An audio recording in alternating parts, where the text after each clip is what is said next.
زمانہ ہے، یہ زمانہ فساد کا زمانہ ہے۔ اس زمانے کے اندر لوگوں نے جبے کبے داڑیاں پگڑیاں رکھی ہوئی ہیں، لیکن ان کے دل کے اندر خباثت چھپی ہوئی ہے۔ ذیابن فی ثیابن، یہ بھیڑ کی شکل کے اندر بھیڑیے ہیں، اوپر سے بڑا خوبصورت ان کا جبہ کپا گیٹ اپ ہوتا ہے، لیکن یہ ایمان کے رازن ہوتے ہیں، ایمان کے ڈاکو ہوتے ہیں۔ تو یہ اللہ تعالیٰ کی ذات اقدس نے جو ہمیں دین عطا فرمایا، اس دین کے اندر آقا علیہ الصلوۃ والسلام نے ایک بار برابر بھی کوئی ایسا حکم نہیں تھا جو آقا علیہ الصلوۃ والسلام نے بیان نہ فرمایا۔ تو ظاہری سی بات ہے کہ کچھ اللہ تعالیٰ کے ولی کی ایک نشانی ایسی ہونی چاہیے کہ جن سے ہم پہچان کریں کہ یہ بندہ اصلی ہے اور یہ بندہ نقلی ہے، یہ بندہ اللہ کے ولیوں کے روپ کے اندر آ کر ہمارے عقیدے کو، ہمارے عمل کو بگاڑنے والا ہے۔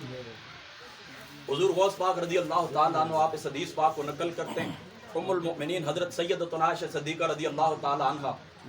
آپ بیٹھی ہوئی ہیں، حضور علیہ الصلوۃ والسلام سے پوچھتی ہیں اللہ تعالیٰ کے رسول آپ ہمیں بتائیں کہ کون سے ایسے لوگ ہیں جن کی صحبت کے اندر ہم بیٹھے ہیں، یعنی ان لوگوں کی طرف آپ ہماری رہنمائی فرمائیں کہ جو صحبت کے لائق ہیں۔ یعنی آسان سے لفظوں میں یوں آپ کو بتا دوں کہ پوچھنے لگی اللہ تعالیٰ کے رسول آپ ہمیں بتائیں کہ اللہ تعالیٰ کے ولی کون ہوتے ہیں، اللہ تعالیٰ کے نیک بندے کون ہوتے ہیں۔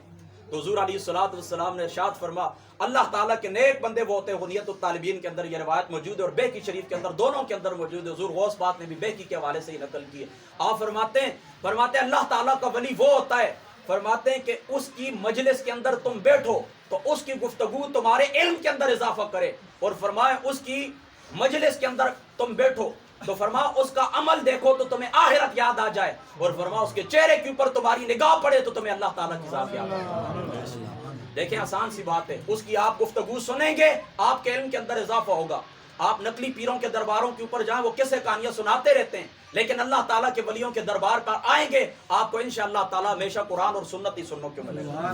تو ظاہری سی بات ہے جب آپ قرآن اور سنت سنیں گے تو آپ کے علم کے اندر اضافہ ہوگا۔ تو ولی اللہ کی پہلی نشانی یہ ہے کہ اس کی گفتگو ہوگی یا قال اللہ یا قال الرسول، اس کے علاوہ تیسری دائیں بائیں کہ وہ باتیں کرتے ہی نہیں ہیں۔ لہٰذا کیا ہوتا ہے، علم کے اندر اضافہ ہوتا ہے، اور اس کا عمل دیکھیں گے آپ کو آخرت یاد آ جائے گی۔ آپ اس کا عمل دیکھیں گے آپ کا دل کرے گا میں ٹوٹ جاؤں اس دنیا سے، اللہ کی بارگاہ کے اندر پیش ہو جاؤں، اب اس دنیا کے اندر میرا دل نہیں لگتا اس کا عمل دیکھ کر۔ مجھے اپنے والد صاحب سنایا کرتے ہیں، چونکہ آپ نے بابا جی صاحب دریا شریف رضی اللہ تعالیٰ عنہ، اور آپ کو میں بتا بھی دوں میرا رشتہ یہ کہ بابا جی صاحب رضی اللہ تعالیٰ عنہ کی جو گھر والی ہیں میرے ابو جی کی سب کی پھوپھی جان ہے۔ بابا جی صاحب دریا شریف رضی اللہ تعالیٰ عنہ کی کل اولاد ہماری پھوپھی جان کی اولاد ہیں۔ تو آپ مجھے فرماتے ہیں چونکہ آپ نے قرآن پاک ان کے پاس یاد کیا تھا، پھر میں نے اپنے والد صاحب کے پاس قرآن پاک یاد کیا، تو مجھے بتانے لگے کہ بابا جی صاحب رضی اللہ تعالیٰ عنہ آپ کا کھانا اس طرح ہوتا تھا کہ صبح کے وقت فرماتے ہیں روٹی کا چوتھا حصہ آتا تھا اور ایک